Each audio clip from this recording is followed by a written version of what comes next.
الحمد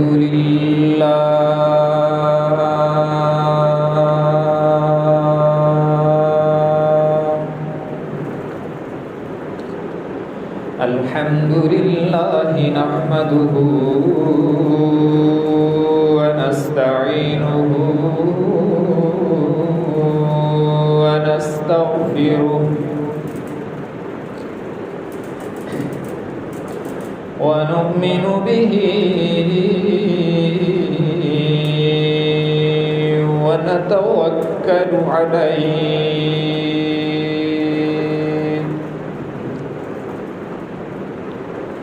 ونعوذ بالله من شرور أنفسنا ومن سيئات أعمالنا ونشهد أن لا إله إلا الله وحده لا شريك له ونشهد أن سيدنا وسندنا وشفيعنا وقائدنا الأعظم وهادينا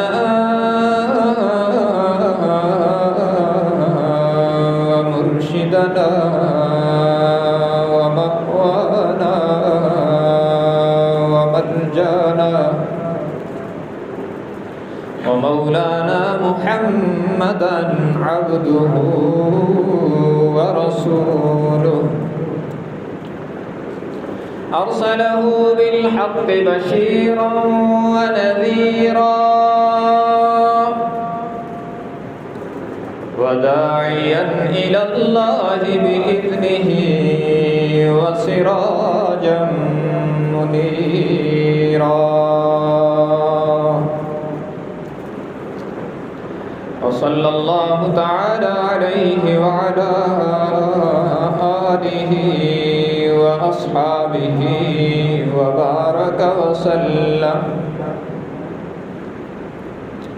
وبارك وسلم تسليما كثيرا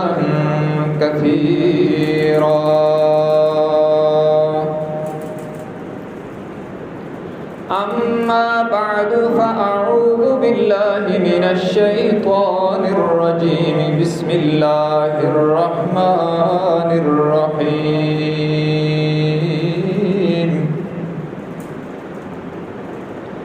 قل لا أسألكم عليه أجرا إلا المودة في القربى وقال النبي صلى الله تبارك وتعالى عليه وسلم الحسن والحسين سيدا شباب أهل الجنة أو كما قال النبي صلى الله تبارك وتعالى عليه وسلم صدق الله وصدق رسوله النبي الأمي الهاشمي الأمين الكريم ونحن على ذلك لمن الشاهدين والشاكرين والحمد لله رب العالمين إن الله وملائكته يصلون على النبي يا أيها الذين آمنوا صلوا عليه وسلموا تسليما اللهم صل على محمد وعلى آل محمد كما صليت على إبراهيم وعلى آل إبراهيم إنك حميد مجيد اللهم بارك على محمد وعلى آل محمد كما باركت على إبراهيم وعلى آل إبراهيم إنك حميد مجيد. حاضرین گرامی قدر،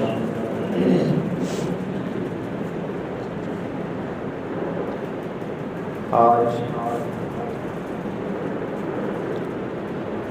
9 محرم الحرام سن 1445 ہجری اور اس نئے اسلامی سال کا دوسرا جمعۃ المبارک ہے۔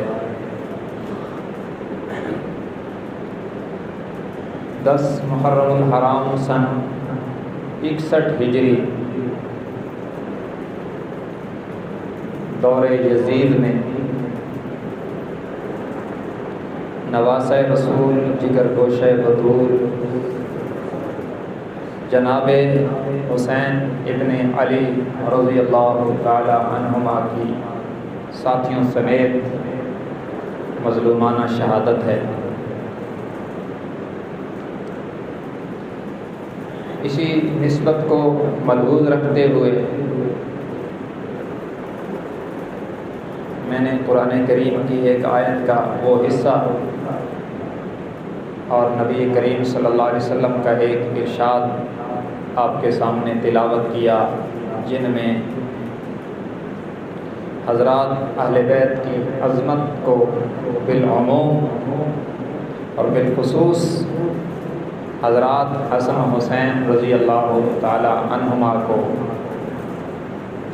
خراج تحسین پیش کیا گیا اور ان کی عظمت اور رفعت و منقبت کو بیان فرمایا گیا۔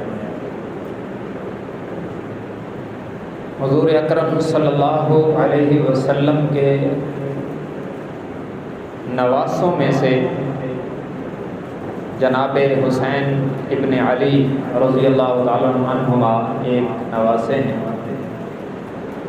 صرف یہی نہیں بلکہ ان کا نمبر حضور اکرم صلی اللہ علیہ وسلم کے نواسوں میں چوتھا ہے۔ ان سے پہلے حضور اکرم صلی اللہ علیہ وسلم کی بڑی صاحبزادی سیدہ زینب کے ایک بیٹے ہیں جن کا نام علی ہے، وہ حضور اسلام کے بڑے نواسے ہیں۔ اور اسی طرح حضور اکرم صلی اللہ علیہ وسلم کی دوسری صاحبزادی سیدہ رقیہ رضی اللہ تعالی عنہا کا نکاح حضرت عثمان سے ہوا اور ان سے ایک فرزند پیدا ہوئے جن کا نام عبداللہ تھا، وہ حضور صلی اللہ علیہ وسلم کے دوسرے نواسے۔ اور تیسری صاحبزادی سیدہ ام کلثوم کا نکاح بھی حضرت عثمان سے ہوا سیدہ رقیہ کی وفات کے بعد، لیکن ان سے اولاد نہیں ہوئی۔ چوتھی صاحبزادی سیدہ خاتون جنت سیدۃ النساء اہل الجنہ سیدہ فاطمہ الزہرا رضی اللہ تعالی عنہا کا نکاح جناب علی المرتضیٰ سے ہوا اور ان سے 3 بیٹے ہوئے۔ بڑے بیٹے کا نام جناب سیدنا حسن رضی اللہ عنہ اور دوسرے کا نام جناب سیدنا حضرت حسین رضی اللہ تعالی عنہ اور تیسرے بیٹے کا نام جناب محسن ہے جن کا بچپن میں انتقال ہو گیا، اس لیے زیادہ تر کتابوں میں ان کا ذکر نہیں ملتا۔ تو یہ پانچوں حضور کے نواسے ہیں۔ اسی طرح حضور صلی اللہ علیہ وسلم کی جو نواسی ہیں ان کی کل تعداد 4 ہے۔ ایک بیٹی سیدہ امامہ ہے جو سیدہ زینب سے ہوئی، بڑی بیٹی سے حضور کی بڑی نواسی ہے سیدہ امامہ، اور یہ وہ امامہ ہے جس کا نکاح سیدہ فاطمہ الزہرا رضی اللہ عنہ کی وفات کے بعد جناب علی المرتضیٰ سے ہوا، اور ان سے محمد الاوسط پیدا ہوئے جو کربلا کے پہلے شہید ہیں۔ میں اس کی تفصیل عرض کروں گا انشاءاللہ۔ اور آپ صلی اللہ علیہ وسلم کی باقی 3 نواسیاں سیدہ فاطمہ کی بیٹیاں ہیں، اور ان تینوں کا نام سیدہ فاطمہ نے اپنی بڑی 3 بہنوں کے نام پہ رکھا، زینب، رقیہ اور ام کلثوم۔ ان میں حضرت رقیہ کی بچپن میں وفات ہو گئی، اس لیے زیادہ تر کتابوں میں ان کا ذکر نہیں۔ سیدہ زینب جو حضرت فاطمہ کی بیٹی ہیں، ان کا نکاح عبداللہ بن جعفر سے ہوا، اور یہ وہی زینب ہے جو کربلا میں حضرت حسین کے ساتھ تھی، یہ ان کی بہن ہے۔ اور ان کی جو سیدہ فاطمہ کی چھوٹی صاحبزادی ہیں ام کلثوم، ان کا نکاح حضرت امیر المومنین عمر ابن خطاب رضی اللہ تعالیٰ عنہ سے ہوا۔ ان سے ایک بیٹا زید بن عمر اور ایک بیٹی رقیہ بنت عمر پیدا ہوئی۔ یہ کچھ تفصیل ہے نواسوں اور نواسیوں کی۔ ان میں سے حضرت حسین رضی اللہ تعالیٰ عنہ کا آج ذکر ہو رہا ہے، تو یہ بات ذہن میں رکھیں، حضرت حسین رضی اللہ تعالیٰ عنہ ہماری تاریخ میں ان لوگوں میں شامل ہیں جو عظیم بھی ہیں، مظلوم بھی ہیں۔ عام طور پر دنیا کا دستور یہ ہے کہ کمزور آدمی اور معاشرے کے نچلے طبقات کے لوگ مظلوم ہوتے ہیں۔ بہت کم ایسا ہوتا ہے کہ کوئی آدمی بڑے گھرانے کا ہو، بڑے اونچے طبقے کا ہو، بڑی اونچی شان کا ہو اور پھر بھی مظلوم ہو۔ حضرت حسین ابن علی رضی اللہ تعالیٰ عنہ ان لوگوں میں ہیں جو بڑے گھرانے کے آدمی ہیں، بڑی شان کے آدمی ہیں، بڑے مرتبے کے آدمی ہیں، بڑے درجے کے آدمی ہیں، عظمت کی بلندی پر مکین ہیں، مگر پھر بھی مظلوم۔ یہ ان کی شان کا نرالا پہلو ہے۔ میں اگر یوں کہوں تو بے جا نہ ہوگا کہ ان کی مظلومیت کو پڑھیں تو آنسو نہیں تھمتے، اور ان کی عظمت کو دیکھیں تو پگڑیاں گر جاتی ہیں۔ عظمت بھی کمال کی ہے اور مظلومیت بھی انتہا کی ہے۔ عظیم اتنے ہیں کہ مصطفیٰ کے کندھوں پہ سوار ہیں، اور مظلوم اتنے ہیں کہ مسافر ہیں اور بچوں سمیت شہید ہیں۔ تو ان کی زندگی کے 2 عجیب و غریب پہلو ہیں۔ میں پہلے عظمت پہ چند باتیں کروں گا، پھر وقت کو مد نظر رکھتے ہوئے ان کی مظلومیت بھی بیان ہوگی اور تفصیل سے ہوگی، وقت کی نزاکت کو دیکھتے ہوئے، کیونکہ ہم ان عظیم شخصیات کے ذکر کو کیلنڈر کا پابند نہیں رکھتے۔ ہم وہ نہیں ہیں جو صرف یہ سمجھیں کہ ذکر حسین صرف 10 محرم کو ہوگا اور بعد میں نہیں ہوگا۔ ہم کہتے ہیں یہ وہ مبارک ذکر ہے جو مومن کی زندگی کے ہر دن اور ہر لمحے پر ہونا چاہیے۔ اس سے ہر لمحے اور ہر موقع پر مومن کی زندگی کو جلا ملتی ہے، ایمان کو تازگی میسر آتی ہے۔ یہ تاریخوں میں قید نہیں ہے، کیلنڈر کا پابند نہیں ہے۔ تو انشاءاللہ ہم ذکر حسین قرآن و سنت کی روشنی میں آپ کو جناب حسین کا تذکرہ سنائیں گے، اور انشاءاللہ ادھورا نہیں پورا سنائیں گے۔ تو حضرت حسین عظیم اتنے ہیں کہ ان کی ابھی دنیا میں آمد نہیں ہوئی، پہلے اس زبان سے خوشخبری ملی جو زبان اللہ کی مرضی کے بغیر حرکت نہیں کرتی۔ جناب محمد الرسول اللہ صلی اللہ علیہ وسلم نے خوشخبری سنائی جناب حسین کی ولادت کی۔ ہوا یوں کہ حضرت عباس جو حضور کے چچا ہیں، آپ کے چچوں میں سے 2 کو اللہ نے شرف صحابیت بخشی، ان میں جناب عباس اور جناب حمزہ رضی اللہ تعالیٰ عنہ۔ حضرت عباس کی بیوی ام الفضل جن کا اصل نام ہے لبابہ بنت الحارث، انہوں نے ایک خواب دیکھا اور پریشان ہوئی، اور حضور اکرم صلی اللہ علیہ وسلم کی خدمت اقدس میں حاضر ہوئی، پریشان ہیں۔ آپ نے پوچھا، انہوں نے عرض کی اللہ کے رسول صلی اللہ علیہ وسلم میں نے ایک عجیب و غریب خواب دیکھا جس نے مجھے پریشان کر دیا۔ آپ نے فرمایا کیا خواب ہے؟ اس نے عرض کیا میں نے خواب دیکھا کہ آپ کے مبارک جسم سے گوشت کا ایک ٹکڑا الگ ہوا اور وہ میری جھولی میں آ گیا۔ آپ نے فرمایا مبارک خواب ہے، دیکھیں نا، خوابوں کی تعبیر ظاہر کے مطابق نہیں ہوتی، اور یہ جو تعبیر جو ہستی دے رہی ہے یہ تعبیر تو وحی کے مطابق ہے۔ آپ نے فرمایا مبارک خواب ہے، اس نے تعجب کی نظر سے دیکھا، مبارک خواب ہے؟ آپ نے فرمایا ہاں، میری بیٹی فاطمہ کے ہاں بیٹا ہوگا اور وہ تیری جھولی میں آئے گا۔ اور اس تعبیر کے چند دنوں کے بعد حضرت حسین کی ولادت ہوئی، اور اس خاتون نے ام الفضل نے حضرت حسین کو گود میں لے کر دودھ پلایا، اور یہ حضرت حسین کی رضائی ماں ہے، دودھ پلانے والی ماں ہے۔ گویا حضرت حسین حضرت عباس کے بیٹوں قسم بن عباس وغیرہ کے رضائی بھائی ہیں۔ تو یہ وہ عظیم آدمی ہیں جن کی ولادت سے پہلے حضور علیہ السلام نے خوشخبری سنا دی کہ میری بیٹی کے ہاں یہ بیٹا پیدا ہو رہا ہے۔ اور پھر ان کی عظمت کا ایک پہلو یہ بھی ہے کہ جناب حسین ابن علی پیدا ہوئے، مبارک دینے کے لیے آمنہ کے لال آ گئے صلی اللہ علیہ وسلم۔ کہتے ہیں نا بادشاہ یہ بچہ دیکھا ہے بڑی قسمت والا ہے، یہ جب پیدا ہوا فلاں حضرت تشریف لائے تھے، فلاں بزرگ تشریف لائے تھے، فلاں پیر تشریف لائے تھے، فلاں ہستی نے مبارک دی تھی۔ ارے آج کا کوئی پیر آ جائے تو بچہ مبارک ہو جاتا ہے، جناب حسین کی عظمت کو سلام کیوں نہ کروں؟ یہ پیدا ہوئے مبارکباد دینے کے لیے نبیوں کے امام تشریف لائے ہیں، عظیم اتنے ہیں، مبارکباد دینے کے لیے حضور آئے ہیں، عظیم اتنے ہیں کہ نام بھی میرے آقا نے خود رکھا۔ کہتے ہیں اس بچے کا یہ نام ہے، اور آپ کو پتہ ہے کس نے رکھا ہے؟ فلاں حضرت نے رکھا ہے۔ تو سننے والا کہتا ہے ماشاءاللہ بڑی بات ہے جی۔ ارے آج کا کوئی بزرگ نام رکھے تو بڑی بات ہے، حسین کتنی کمال والا ہے جن کا نام آمنہ کے لال نے خود تجویز فرمایا۔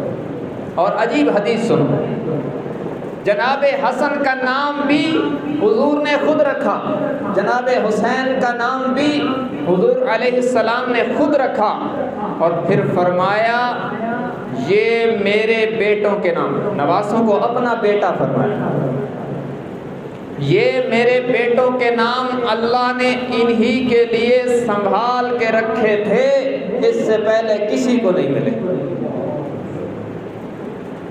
اس ہماری تاریخ میں ایک نبی ہیں جن کا نام اللہ نے خود رکھا، اور پھر ہماری تاریخ میں جناب حسن و حسین ہیں جن کے متعلق اللہ کے نبی نے فرمایا کہ یہ نام رب العالمین کے خزانہ میں محفوظ تھے میرے نواسوں کے لیے، اس سے پہلے کسی کو نہیں ملے۔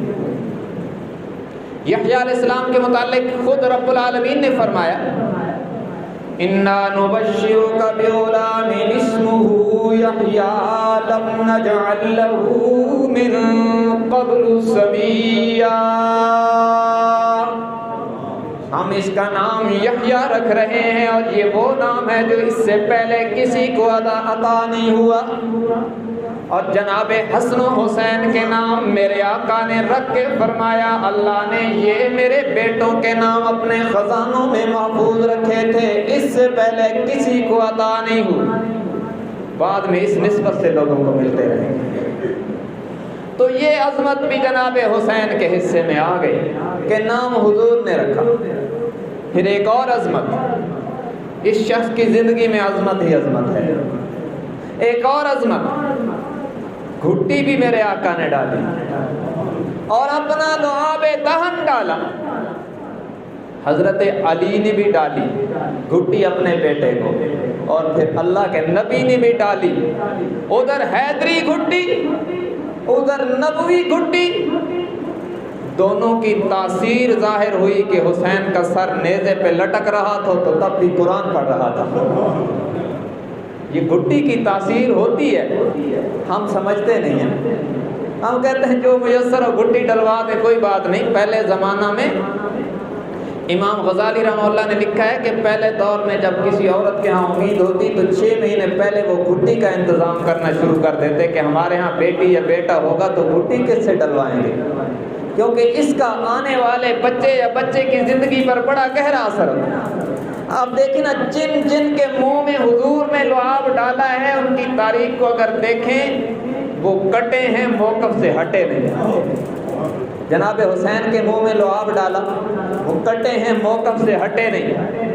اور مدینہ منورہ میں مسلمانوں کے ہاں جو سب سے پہلا بچہ پیدا ہوا ان کا نام ہے عبداللہ ابن زبیر، ان کے منہ مبارک میں بھی حضور نے لعاب ڈالا اور وہ بھی کٹے ہیں، موقف سے ہٹے نہیں۔ اس کی تاثیر ہے۔ تو جناب حسین کو گھٹی جناب علی نے بھی ڈالی، لیکن اصل گھٹی حضور نے ڈالی۔ تو یہ بھی ان کی عظمت ہے کہ ان کے منہ میں وہ لعاب آیا جو کڑوے کنویں میں جائے تو میٹھا کر دیتا ہے، جو علی کی آنکھوں میں جائے تو آنکھوں کا درد شفا میں بدلتا ہے، جو ابو بکر کی ایڑی پہ جائے تو سانپ کا زہر ختم ہو جاتا ہے۔ وہ مبارک لعاب دہن نبی سے دہن حسین میں آیا اور اس نے اپنا اثر دکھایا۔ صاحب قرآن کا مبارک تھوک جب جناب حسین کے دہن میں آ گیا تو پھر قرآن جناب حسین کی زندگی کے ساتھ اتنا لازم ہوا کہ مر کر بھی حسین قرآن پڑھتا سنائی دیتا ہے۔ عظمت کا یہ پہلو ہے۔ گھٹی حضور نے ڈالی، نام حضور نے رکھا، اور یہ بھی عظمت حسین کے حصے میں آئی۔ جب جناب حسین نے دنیا میں آنکھ کھولی، سماعتوں کا آغاز ہوا، تو اذان کی آواز حسین کے کانوں میں آئی حضور کی زبان سے صلی اللہ علیہ وسلم۔ یہ جو ہم بچوں کے کانوں میں اذان و اقامت کہتے ہیں، یہ ویکسینیشن ہے پہلی، کہ ان کے کانوں کے راستے سے ان کے دماغ تک خدا و رسول کی صدا پہنچا دی جائے۔ آج کسی بچے کے کان میں یہ اذان و تکبیر کی صدائیں جاتی ہیں تو اس کے لیے برکت کا باعث بن جاتی ہیں۔ حسین کتنی شان والا ہے جس کے کانوں میں اللہ اکبر کی آواز گئی نبی اکبر کی زبان سے صلی اللہ علیہ وسلم، اور وہ تکبیر کی صدائیں پھر ساری زندگی حسین کی زبان سے گونجتی رہی، وہ عظمت دکھائی دیتی رہی۔ لیکن یہ شرف تو جناب حسین کا ہے، جناب حسن کا ہے رضی اللہ عنہما، کہ ان کے مبارک کانوں میں اذان حضور نے دی ہے، اور یہ شرف بھی، یہ عظمت بھی جناب حسین کی ہے۔ دیکھو حضور خطبہ دے رہے ہیں، مسجد نبوی کا مبارک مقدس منبر، میرے آقا خطبہ ارشاد فرما رہے ہیں۔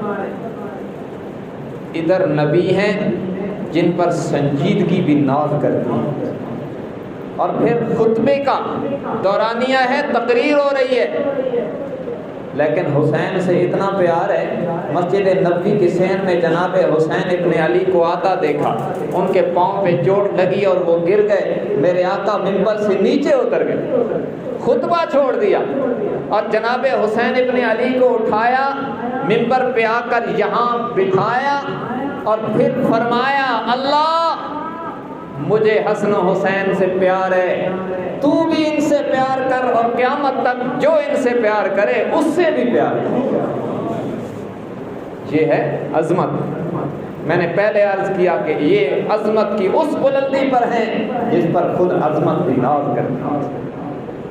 عظمت یہ ہے، حضور علیہ السلام نے آواز سنی جناب حسن و حسین کے رونے کی، حضور علیہ السلام سیدہ فاطمہ کے دروازے پر، بیٹی دروازہ کھولیے، دروازہ کھل گیا، فرمایا حسین کیوں روتا ہے؟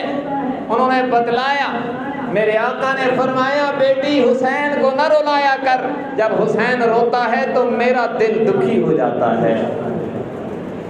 جس کے رونے پر حضور کا دل دکھی ہو جاتا ہے، سن 61 ہجری میں امت نے اس کے ساتھ کیا کیا ہے یہ الگ بات۔ اور یہ وہ عظمت ہے جناب حسین کو ملی۔ لوگوں کے بچے کھلونوں کے ساتھ کھیلتے ہیں، حسین حضور کی جھولی میں بیٹھ کر حضور کی مبارک داڑھی سے کھیلا ہے۔ ہمارے بچوں کے لیے تو کھلونے، حسین کے کھیلنے کے لیے وہ مقدس چہرے کی داڑھی ہے جس چہرے کا ذکر قرآن کی آیت ہے۔ اگر میں یوں کہوں تو بے جانا ہوگا، تیرے میرے بچے کھلونوں سے کھیلتے ہیں، حسین وہ عظمت کی معراج پر ہے جس کے ہاتھوں میں بچپن میں کھیلنے کے لیے بھی قرآن کی آیتیں آئی ہیں، اس لیے کہ حضور کا چہرہ قرآن ہے، وَالضُّحَىٰ وَاللَّيْلِ إِذَا سَجَىٰ۔ اور حسین کے ہاتھ کبھی یہاں ہیں کبھی یہاں ہیں، تو یہ حضور کے چہرے پر ہیں۔ تو میں یہ یوں ہی کہتا ہوں، حسین کھیلتا ہے تو قرآن کی آیت کو ہاتھ لگا کر، یہ عظمت ہے ان کی، یہ شرف ہے ان کا۔ کیا کیا عظمتیں بیان کروں، یہ عظمت ہے ان کی کہ میرے آقا نے فرمایا، قال النبی صلی اللہ علیہ وسلم الحسن والحسین سیدا شباب اہل الجنہ، فرمایا یہ حسن و حسین میرے نواسے جنتی جوانوں کے سردار ہوں گے۔ یہ عظمت کا پہلو ہے، بہت سی عظمتیں ہیں، میں نے بطور مثال آپ کو چند چیزیں پیش کی ہیں۔ میں نے سمجھانا یہ ہے کہ عظیم بھی اعلیٰ درجے کے ہیں، مظلوم بھی انتہا درجے کے۔ مظلومیت کے دو پہلو، مظلومیت، عظمت کی جھلکی میں نے دکھا دی، اب دیکھیں مظلومیت کے دو پہلو ہیں۔ ایک پہلو یہ ہے حضرت حسین کی مظلومیت کا کہ عام طور پر واعظ، مبلغ، مقرر، خطیب، ذاکر ان کا ذکر پورا نہیں کرتے۔ کیوں؟ آپ نے اکثر سنا ہوگا حضرت حسین کا ذکر ہوتا ہے، آپ کی عمر مبارک کتنی ہے ذرا دیکھیے گا، شعبان سن 4 ہجری میں پیدا ہوئے اور 10 محرم سن 61 ہجری میں وفات ہوئی۔ عمر کا آپ حساب لگا لیں، 56-57 سال بنتے، عمر مبارک اتنی ہے، لیکن مظلومیت ان کی یہ ہے کہ جب ذکر ہوتا ہے تو بچپن کے 6 سالوں کا اور واقعہ کربلا کا، ان کا لڑکپن کہاں گیا، جوانی کہاں گئی، انہوں نے شادیاں کہاں کی، اولاد کتنی تھی، سب ہضم ہو جاتا ہے۔ ان کی زندگی کے 50-51 سالوں کا کوئی تذکرہ نہیں کرتا، یہ ان کی مظلومیت کا پہلو ہے۔ کوئی قوم کو نہیں بتاتا کہ جناب حسن و حسین کی امی بیمار ہوئی تو ماں کی بیماری کے ایام میں جب حسن و حسین اور جناب علی المرتضیٰ پریشان تھے، خادم کون تھا، یہ کوئی نہیں بتاتا، میں بتاؤں گا۔ میں نے عرض کیا کہ ہم جناب حسین کا ذکر اور ان کی عظمت کو پورا بیان کریں گے، ادھورا نہیں۔ ان کی یہ مظلومیت ہے کہ ان کا نامکمل ذکر اس وقت مجموعی طور پر امت کے سامنے پیش کیا جا رہا ہے، اگرچہ بعض اچھے لوگ بھی ہیں جو ان کا تذکرہ پورا سناتے ہیں، لیکن اکثر یہی ہو رہا ہے۔ اگر ہم جائزہ لیں تو اکثر منبر و محراب میں اور مسجدوں میں اور وہاں اتنا ہی ذکر ہوتا ہے، پہلے 6 سال اور پھر واقعہ کربلا، اور درمیان والا وقت غائب ہے۔ لیکن ہم بتائیں گے آپ کو انشاءاللہ اللہ کی توفیق سے یہ ذکر پورا، ان کی مظلومیت کا یہ پہلو بھی پورا بتائیں گے، اور انشاءاللہ اس سے پردہ اٹھائیں گے اور ایمان کی تازگی ہوگی۔ حضرت حسین کی عمر مبارک 6 سال مکمل اور 7ویں سال میں انٹر ہے جب سیدنا ابو بکر صدیق منصب خلافت پہ آئے ہیں حضور کی وفات کے بعد۔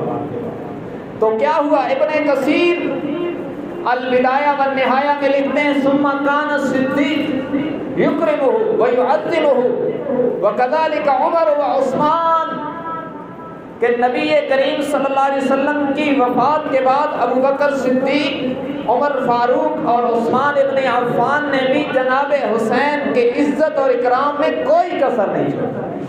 یہ ابن کثیر کا حوالہ ہے۔ اور جب سیدہ فاطمہ الزہرا بیمار ہوئی، بیماری بڑھنے لگی، جناب علی المرتضیٰ اور جناب حسن و حسین کی پریشانی بھی بڑھنے لگی، تو خلیفہ وقت ابو بکر صدیق تھا۔ ابو بکر صدیق نے خاتون اول کو، اپنی بیوی اسماء بنت امیس کو سیدہ فاطمہ کے لیے خادمہ اور نوکرانی مقرر کر دیا۔ یہ محبت کی بات ہے۔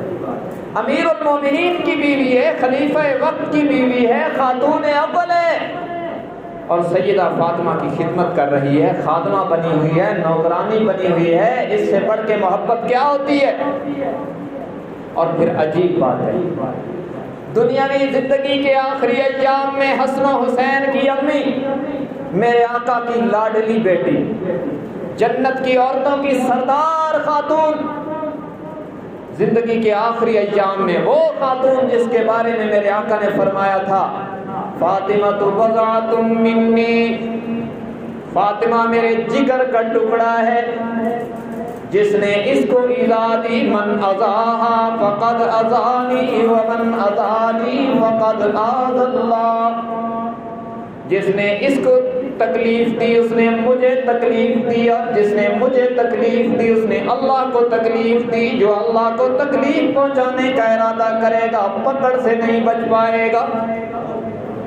یہ فاطمہ الزہرا رضی اللہ عنہا بیمار ہیں، ابو بکر صدیق کی بیوی اسماء بنت امیس خادمہ بنی ہوئی ہے، سیدہ فاطمہ الزہرا رضی اللہ عنہا نے ٹھنڈی سانس لی، چہرے پر حزن و ملال کے آثار ہیں۔ جناب اسماء بنت امیس نے پوچھا کیا بات ہے؟ سیدہ کے چہرے پر پریشانی ہے۔ سیدہ فاطمہ الزہرا رضی اللہ عنہا نے فرمایا اسماء، میں جب سے بالغ ہوئی ہوں میرے وجود کو یا محمد مصطفیٰ نے دیکھا ہے یا علی المرتضیٰ نے دیکھا ہے، میرے چہرے پر میرے وجود پر کسی غیر محرم کی نظر نہیں پڑی۔ میں نے علی کو وصیت کر دی کہ میرا جنازہ رات کو اٹھے، میں چاہتی ہوں کہ دن کے اجالے میں بھی میرا جنازہ نہ اٹھے، لیکن پھر بھی مجھے پریشانی ہے، وہ یہ ہے کہ رات کی تاریکی میں بھی کچھ نظر پڑ جاتی ہے۔ چارپائی کے اوپر رکھی میت کو دیکھ کر اندازہ تو ہو جاتا ہے قد مبارک کتنا ہے، میں چاہتی ہوں میرے اس کفن پر اتنی بھی کسی غیر محرم کی نظر نہ پڑے، لیکن اس کا انتظام نہیں ہو سکتا، یہ بظاہر ممکن نظر نہیں آتا۔ اسماء بنت امیس نے فرمایا بی بی گھبرا نہیں، یہ انتظام میں کر کے دیتی ہوں۔ انہوں نے ایک چارپائی کے اوپر چاروں طرف کھجوروں کی چھڑیاں لگا کر اوپر چادر ڈال دی، فرمایا آپ کی اگر وفات ہو گئی آپ کو اس طرح کی چارپائی کے اوپر رکھا جائے گا، اوپر چادر ڈال دی جائے گی، آپ کے کفن پر بھی اور آپ کے کفن کے سیز پر بھی کسی غیر محرم کی نظر نہ پڑنے پائے گی۔ سیدہ مسکرا پڑی، جنت کی عورتوں کی سردار اور میرے آقا کی لاڈلی بیٹی نے مسکرا کے فرمایا ابو بکر کی بیوی اسماء، اللہ تجھے جہنم سے اس طرح محفوظ کر دے جیسے تو نے مجھے غیر محرموں کی نظروں سے محفوظ کرنے کا انتظام کر دیا ہے۔ یہ محبت بھی بتلانی چاہیے، اور یہ واقعات جناب حسن و حسین بھی دیکھ رہے ہیں، یہ بھی۔ اور پھر سیدہ فاطمہ الزہرا کی وفات ہو گئی، نماز جنازہ پڑھانے کا ٹائم آ گیا۔ کس نے پڑھایا؟ 3 روایتیں موجود ہیں۔ بعض روایت میں ہے جناب عباس نے پڑھایا رضی اللہ عنہ، بعض روایات میں ہے جناب علی المرتضیٰ رضی اللہ تعالیٰ عنہ نے خود پڑھایا کہ وارث وہی تھے، اور بعض روایات میں ہے جناب ابو بکر صدیق نے پڑھایا، اور یوں کہ جناب ابو بکر صدیق نے فرمایا علی چونکہ شریف وارث آپ ہیں، شوہر ہیں، آپ اپنی بیوی کی نماز جنازہ کی امامت کروائیں، میں سب میں مقتدی بن کے کھڑا ہوں گا۔ جناب علی المرتضیٰ نے فرمایا ابو بکر نہیں، میں نے اللہ کے رسول سے سنا تھا ما ينبغي بقوم فيهم ابو بکر ان يومهم غیرہ، میں نے اللہ کے نبی سے سنا تھا جس قوم میں ابو بکر صدیق موجود ہو مناسب نہیں کہ ابو بکر کو چھوڑ کر کوئی اور امام بنے۔ آج جنازہ میری بیوی اور رسول اللہ کی بیٹی کا ہوگا، امام آپ بنیں گے، ہم مقتدی بن کے پیچھے کھڑے ہوں گے۔ یہ محبت ہے ان میں۔ ہم تو محبت دکھاتے ہیں تاکہ جھگڑا نہ ہو، جہاں سے نفرت بدلائی جاتی ہے وہاں جھگڑے کی بنیاد رکھی جاتی ہے۔ ہم تو وہ ہیں، اور یہ جو محبت میں دکھا رہا ہوں یہ قرآن کے عین مطابق ہے۔ ہم وہ کچھ پیش نہیں کرتے جو کہتے ہیں ٹیلے کے پیچھے سے آواز آئی، ہم وہ نہیں ہیں۔ ہم کہتے ہیں جناب عرش سے آواز آئی، ہم کہتے ہیں قرآن کی آیات گونج رہی ہیں، اور قرآن اصحاب و اہل بیت میں محبت دکھاتا ہے۔ صحابہ کرام کو شیر و شکر دکھاتا ہے، بھائی بھائی بتلاتا ہے۔ دیکھیے فرمایا محمد الرسول اللہ والذین معہ اشداء علی الکفار رحماء بینہم تراہم رکعا سجدا یبتغون فضلا من اللہ ورضوانا۔ فرمایا محمد صلی اللہ علیہ وسلم اللہ کے رسول ہیں، اور جو لوگ ان کے ساتھ ہیں ان کی نشانیاں اور ان کی خوبیاں اور ان کی صفات یہ ہیں کہ وہ کفار کے مقابلے میں آ جائیں تو سیسا پلائی دیوار نظر آتے ہیں، اور آپس میں مل جائیں تو محبت کی تصویر نظر آتے ہیں۔ وہ جو حضور کے ساتھ ہیں، جو صحابہ اور اہل بیت ہیں، ان کی خوبی یہ ہے وہ کفار سے لڑتے ہیں تو سختی نظر آتی ہے، آپس میں ملتے ہیں تو نرم نظر آتے ہیں، میدان جنگ میں جاتے ہیں تو گرم نظر آتے ہیں، اور معاشرت میں آپس میں آتے ہیں تو نرم نظر آتے ہیں۔ ارے تراہم رکعا سجدا یبتغون فضلا من اللہ ورضوانا۔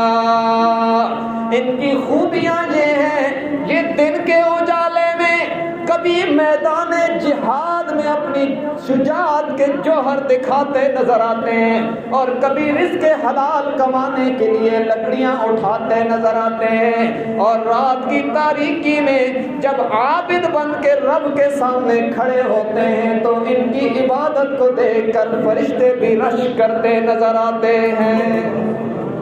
یہ خوبی ہے ان کی، یہاں نفرت کا وجود نہیں ہے۔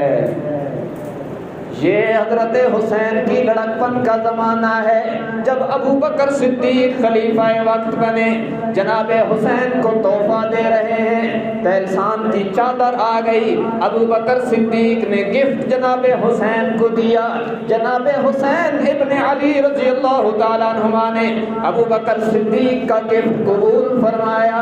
ابو بکر نے تحفہ دے کر جناب حضرت حسین نے تحفہ لے کر بتلایا کہ ہم ایک ہیں، ہمارے درمیان محبت ہے، نفرت کا کوئی وجود نہیں۔ یہ جناب حسین کا لڑکپن ہے، ابو بکر خلیفہ وقت ہیں۔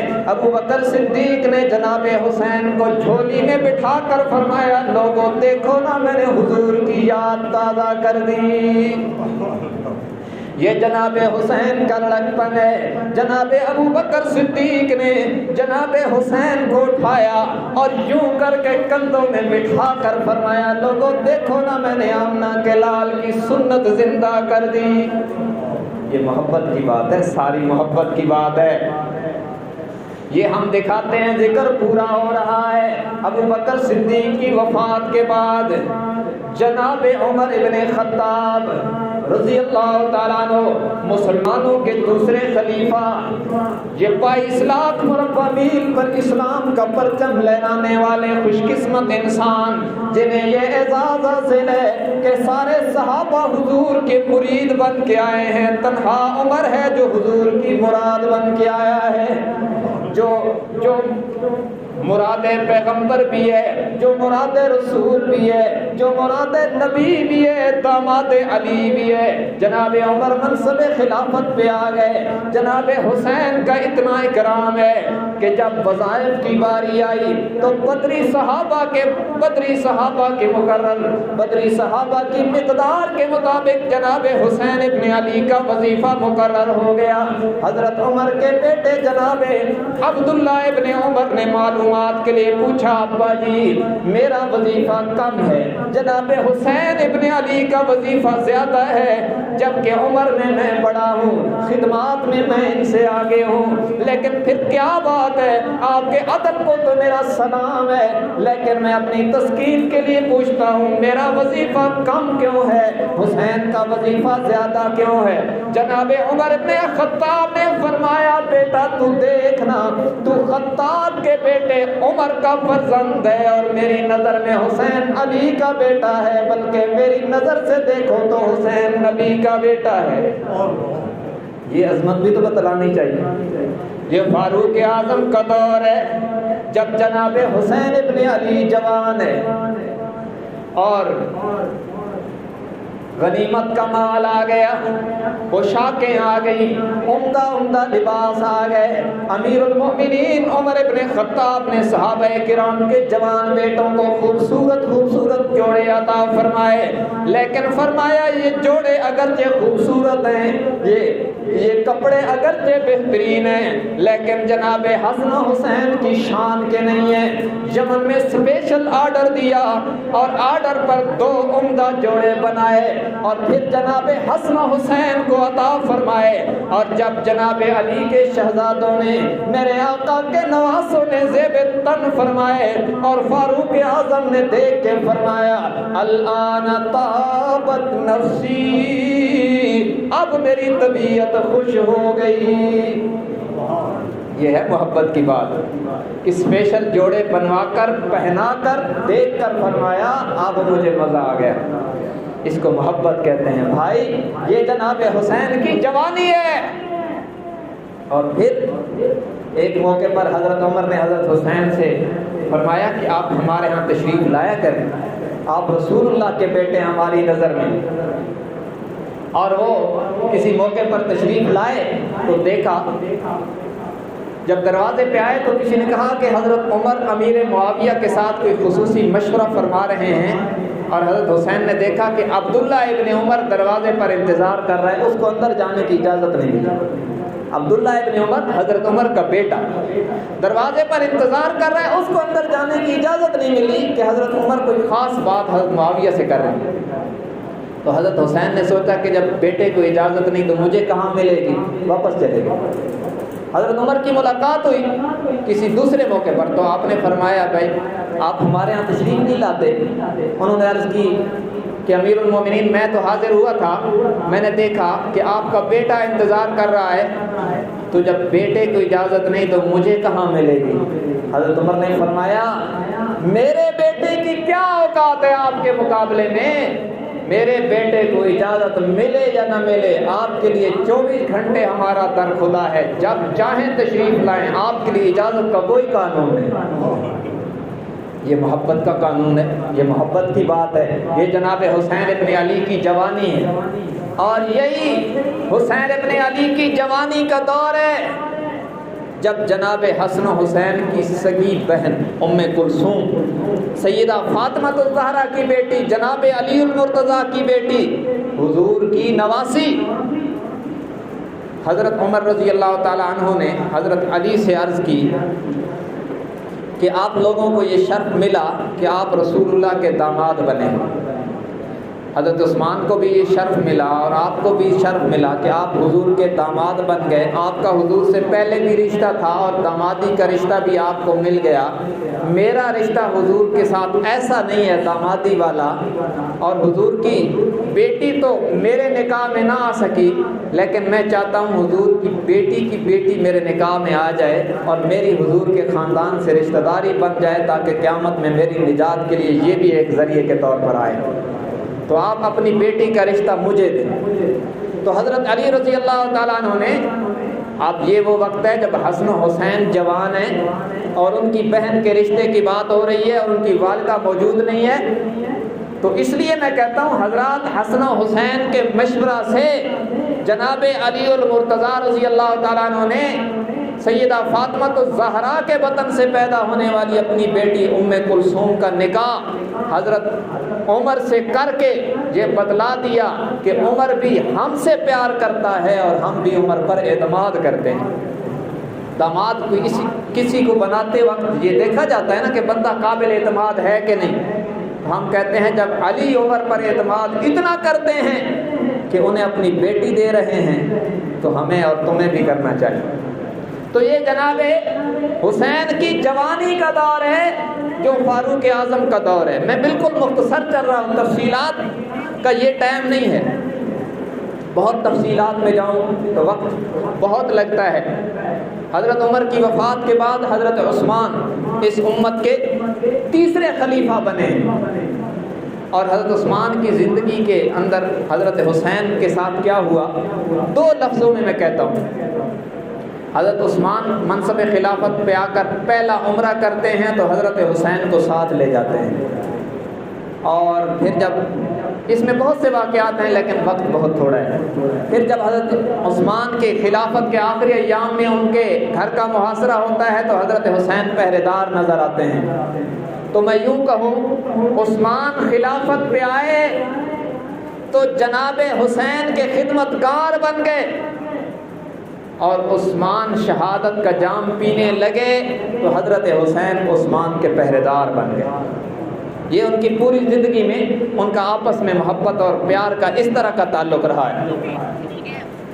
تو بہرحال یہ حضرت عثمان کے دور میں مختلف جنگیں لڑی گئی، ان میں بھی حضرت حسین سپاہی بن کے شریک ہوئے، اور حضرت عثمان کے دور میں مورخین کے اختلاف کے مطابق حضرت عثمان کے دور میں یا حضرت عمر کے دور میں جو ایران فتح ہوا تھا اور یزدگرد بادشاہ کی بیٹی شہربانو آئی تھی مال غنیمت میں، وہ حضرت حسین کے نکاح میں دی گئی تھی، اور اسی سے امام زین العابدین پیدا ہوئے جو کربلا میں زندہ مرد بچ گئے تھے بالغ، اور انہی سے آگے یہ 12 اماموں کا سلسلہ چلتا ہے۔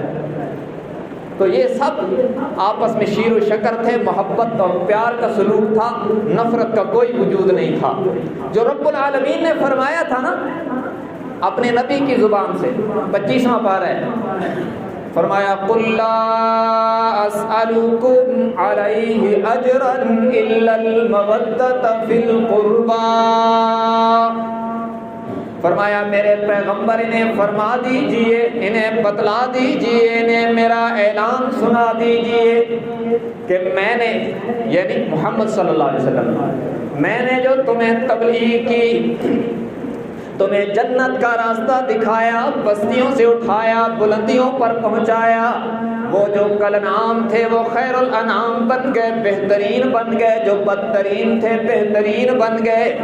یہ جو میرا احسان ہے کہ میرے آنے سے تمہیں انسانیت ملی ہے، میں اس احسان پر اجرت نہیں مانگتا، بدلہ نہیں چاہتا، بس اتنا کہتا ہوں کہ میرے اہل بیت سے پیار کرنا، میرے رشتہ داروں سے پیار کرنا، میرے قریبیوں سے پیار کرنا۔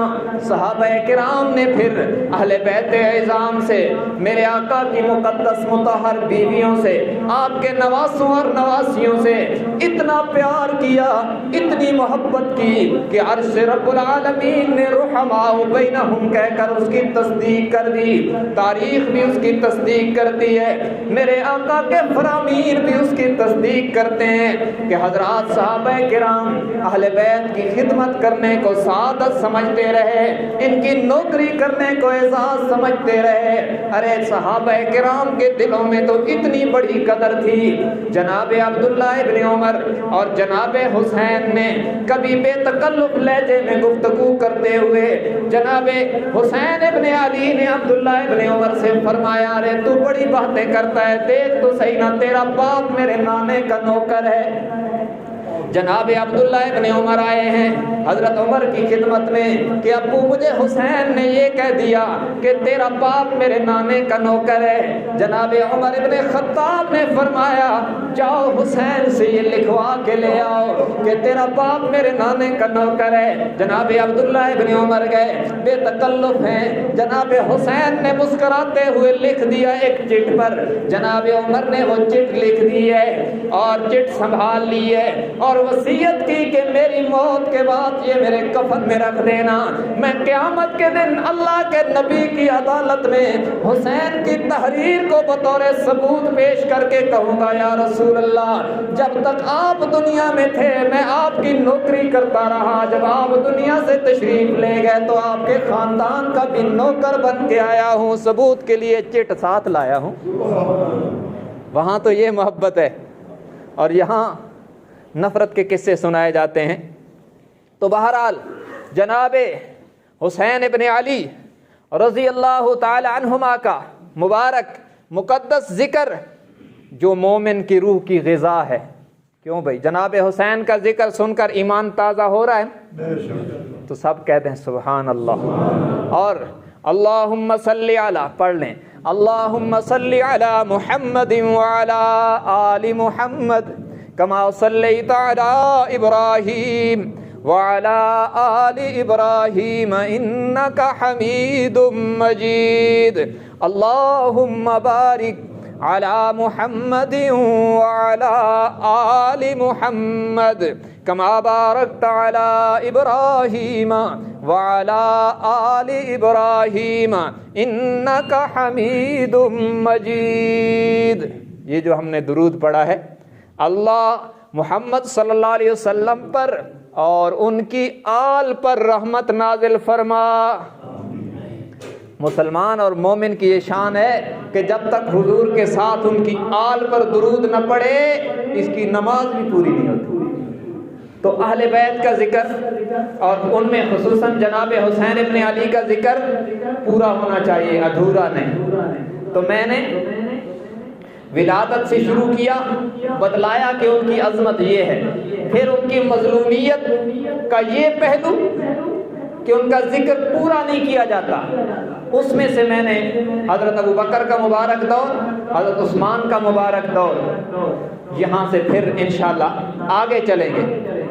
کیونکہ میں نے شروع میں عرض کیا کہ حضرت حسین کا ذکر کیلنڈر میں بند نہیں کرنا چاہیے کہ صرف 9-10 والے جمعے میں ہو اور بعد میں چھٹی ہو جائے. ہماری تو روح کی غذا ہے اور اسے سدا بہار رہنا چاہیے. تو یہ مبارک تذکرہ آگے بھی چلے گا انشاءاللہ تفصیل کے ساتھ.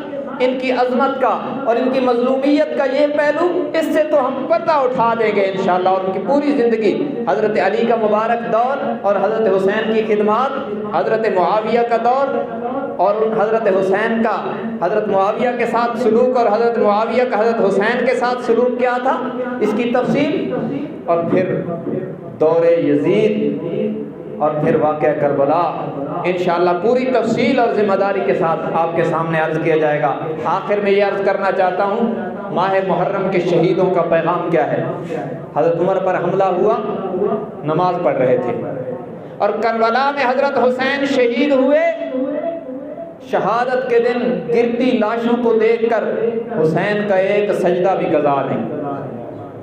تو پیغام دیا کہ ہمیں ماننے والوں نماز کبھی نہ چھوڑنا، اور مردوں کی نماز مسجد میں ہوتی ہے. کیا مطلب؟ جناب عمر و حسین نے پیغام دیا ہمیں ماننے والوں مسجدیں آباد کرنا. اور ہم نے کیا کیا؟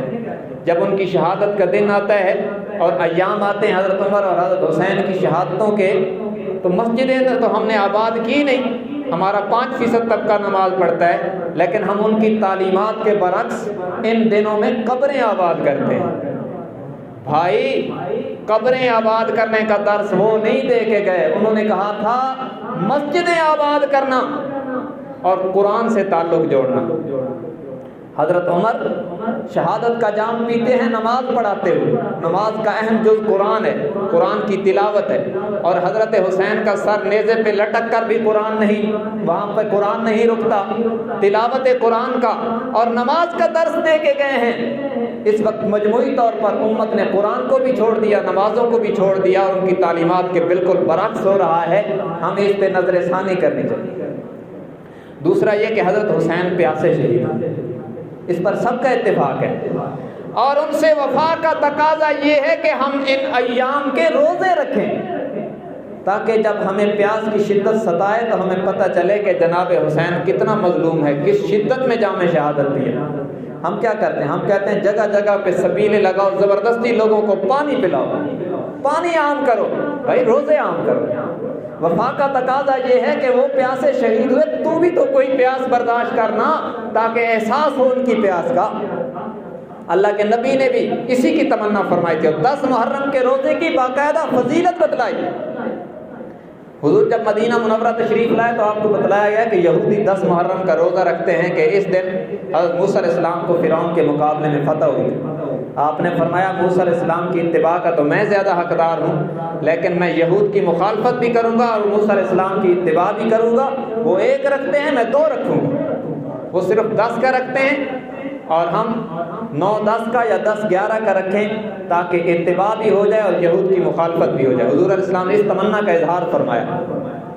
اور مولانا منظور احمد نعمانی نے معارف الحدیث میں لکھا ہے کہ اس دور میں یہودی اس سنت کو چھوڑ چکے ہیں، وہ کوئی روزہ نہیں رکھتے، نہ 9 کا نہ 10 کا۔ اس لیے اگر کوئی 10 کا بھی رکھ لے تو اس کو بھی بہرحال بہت بڑا ثواب ہوگا۔ حضور علیہ السلام نے فرمایا رمضان کے روزوں کے بعد سب سے افضل روزے ماہ محرم کے ہیں، اور یہ تو حضرت حسین رضی اللہ تعالیٰ عنہ کی شہادت سے پہلے فرما گئے، تو بہرحال ان کی شہادت اور ان سے وفا کا تقاضا یہ ہے کہ روزے رکھیں، اور ہم نے ان تعلیمات کو بالکل چھوڑ دیا اور سبیلیں اور کھانے اور ہر چیز کو عام کرتے ہیں۔